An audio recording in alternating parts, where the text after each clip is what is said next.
নমস্কার, আমি অরুণ চাকমা। আজ আমি Global Association for Indigenous People of the Chittagong Hill Tract সংগঠনটির চলমান কর্মকাণ্ড সম্পর্কে আপনাদের অবহিত করব।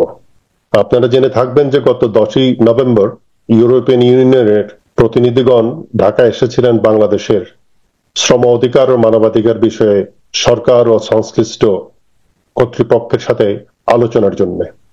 এটা কিন্তু কাকতালীয় কোনো ঘটনা নয়, কারণ সুভাষ চাকমা এই কূটনীতিকদের গত 9 অক্টোবর ভারতের দিল্লিতে পার্বত্য এলাকার সংখ্যালঘুদের উপর মানবাধিকার লঙ্ঘনের সার্বিক চিত্রটি তুলে ধরেন একদিন ব্যাপী এক সেমিনারে। কাজেই ধরে নেওয়া যায় এরা এখানে এসেছেন সরকারের সাথে আলোচনা করে এখানকার মানবাধিকার লঙ্ঘনের বিষয়ে পুরোপুরি জ্ঞান নিয়েই তারা জানেন যে এখানে কি হচ্ছে।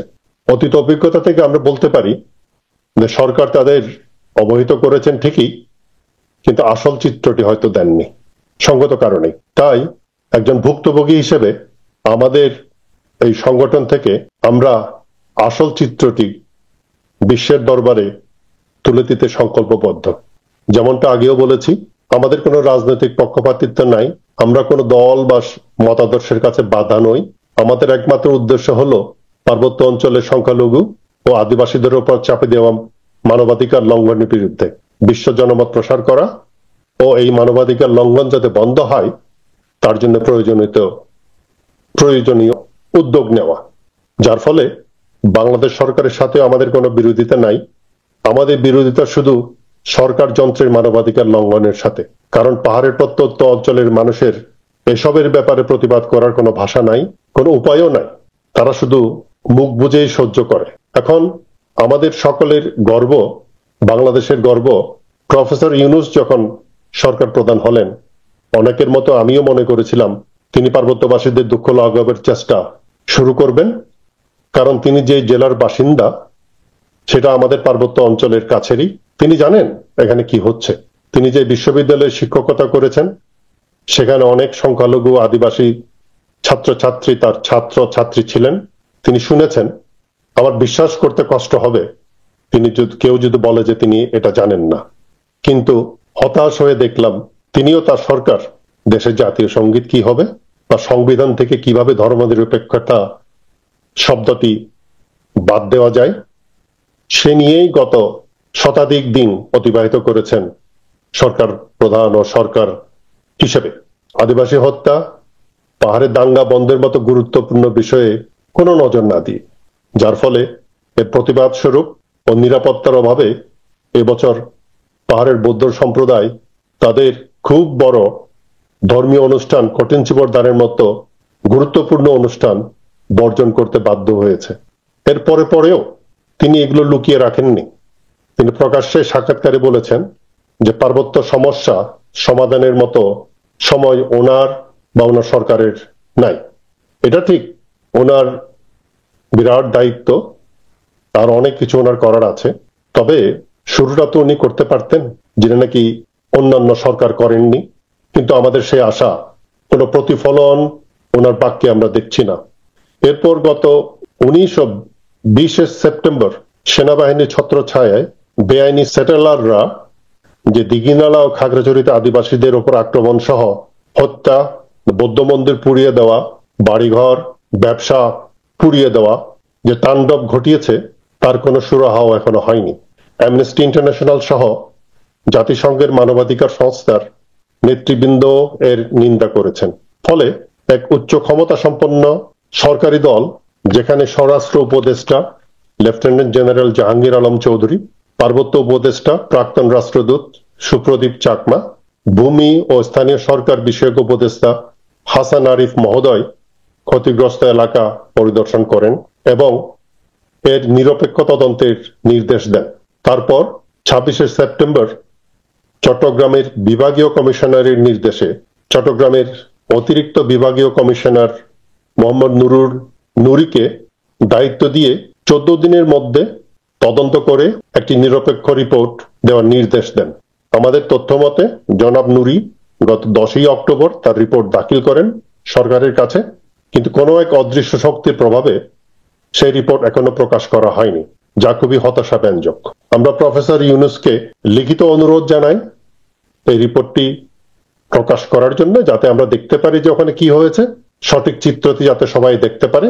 সবাই যে দাবি করছে আদিবাসীদের হত্যা করা হয়েছে, কে করেছে, কিভাবে হয়েছে, কেন হয়েছে, কেন তাদের প্রতিরক্ষা দেওয়া হয়নি, সেসবই আমাদের আশা ছিল যে এই রিপোর্টে চলে আসবে, যার ফলে যাতে সরকার উপযুক্ত পদক্ষেপ নিতে পারে যে এসব যাতে আর না হয়।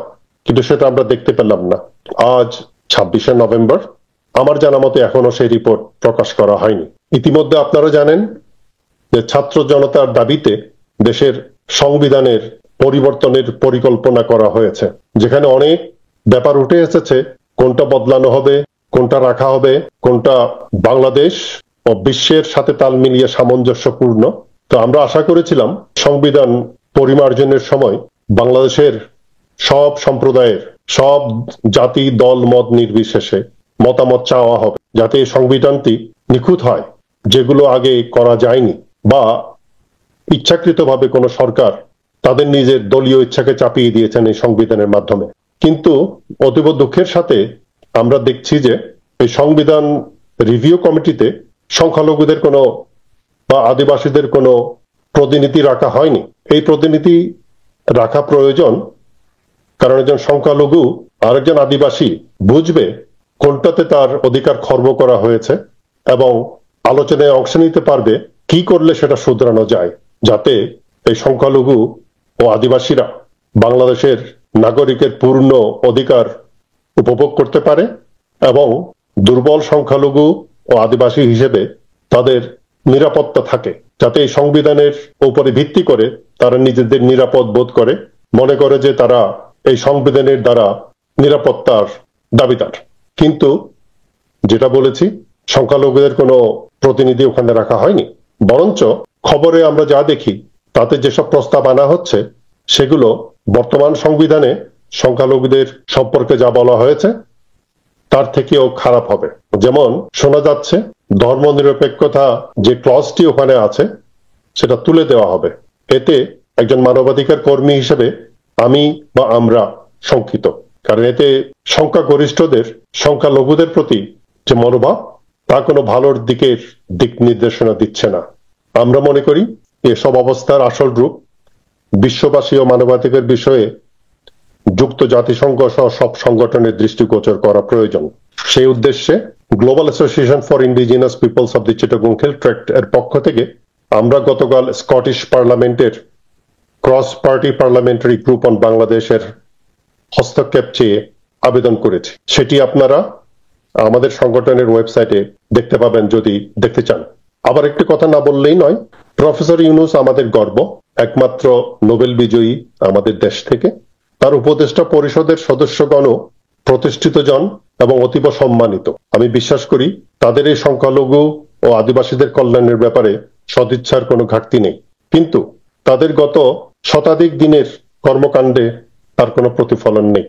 আমরা বিভিন্ন উপায়ে এই সরকারের কাছে ধর্ণা দিয়েছি, প্রফেসর ইউনূসকে আমরা লিখিতভাবে অনুরোধ করেছি যাতে উনি এসবে নজর দেন, আর পার্বত্য অঞ্চলে যে রিপোর্ট, যাকে নুরি রিপোর্ট নামে বলা হচ্ছে এখন, সেটা যাতে প্রকাশ করেন।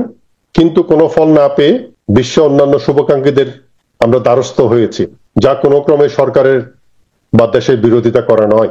যেমন জাতিসংঘে গত অধিবেশনে প্রফেসর ইউনূস আওয়ামী লীগ সরকারের প্রতি হতাশা প্রকাশ করে বিশ্বের সাহায্য কামনা করেছেন, কারণ তার সে সাহায্যের প্রয়োজন। এটা অনেকটা তাই, আমরা এই সরকারের দরজায় খটখটিয়েছি, আবেদন করেছি, কিন্তু কোনো সাড়া পাইনি, যার ফলে গণতন্ত্রের নিয়ম হিসেবে আমাদের তো প্রতিবেশীদের কাছে যেতেই হবে, যাদের কাছে সাহায্য পাই তাদেরকে জানাতেই হবে, এবং এই মানবাধিকার সংগঠনগুলো এসব কাজের জন্য বিশ্বে নিয়োজিত, তারা সারা দুনিয়া এসব কাজ করছেন, তাই আমাদের তাদের কাছে হাত পাতা। আমাদের ওখানে যেতে হতো না যদি আমাদের দেশের সরকার আমাদের শোনার আগ্রহ দেখাতেন। বাংলাদেশ আমার জন্মভূমি, আমি একজন গর্বিত বাংলাদেশী, দেশকে আমি ভালোবাসি, তাই চাই দেশের প্রতিটা মানুষ, সংখ্যা গরিষ্ঠ সংখ্যালঘু যেই হোক না কেন, মুসলমান, হিন্দু, বৌদ্ধ, খ্রিস্টান, সাঁওতাল বা আরো অনেক যে আদিবাসী আছে, পাহাড়ীয় সমতলে যাই হোক, যারা যেখান থেকে হোক না কেন, তাদের মানবিক অধিকার, নাগরিক অধিকার সুরক্ষিত থাকুক আমাদের সংবিধানে, এবং বিশ্বের অন্যান্য দেশের মতো আমাদের দেশেও সংখ্যালঘুরা যাতে নিরাপত্তা পায়, নিরাপদ মনে করে নির্ভয়ে চলাফেরা করতে পারে, তার সাংবিধানিক স্বীকৃতি পায়। কারণ এসব নিশ্চিত না হওয়া পর্যন্ত পাহাড়ের মতো এলাকায় অশান্তি বিরাজ করবেই। একমাত্র সরকারের উপযুক্ত পদক্ষেপ ও সংখ্যালঘুদের সাংবিধানিক নিরাপত্তা এসব অঞ্চলে শান্তি ফিরিয়ে আনতে পারে। আমাদের অনেক রাজনীতিবিদ বলেন, যেটা নাকি চিরন্তন সত্য, একটা দেশের একটা অঞ্চলে অশান্তি বিরাজমান থেকে পুরো দেশে শান্তি আসা সম্ভব না। সবার মতো আমি চাই আমার দেশে শান্তি ফিরে আসুক, এবং সংখ্যালঘুদের মনে যদি শান্তি না থাকে, পার্বত্য অঞ্চলে যদি শান্তি না আসে, বাংলাদেশ অশান্ত থাকবেই। আমরা সেটা কেউ চাই না। পরিশেষে এই Global Association for Indigenous Peoples of the Chittagong Hill Tract অর্গানাইজেশনের পক্ষ থেকে আমি কামনা করব যে মহামান্য সরকার তাদের দায়িত্ব পালন করবেন দেশের প্রতিটা নাগরিকের নাগরিক অধিকার এবং নিরাপত্তা নিশ্চিতকরণের মাধ্যমে। ধন্যবাদ আমার কথাগুলো শোনার জন্য।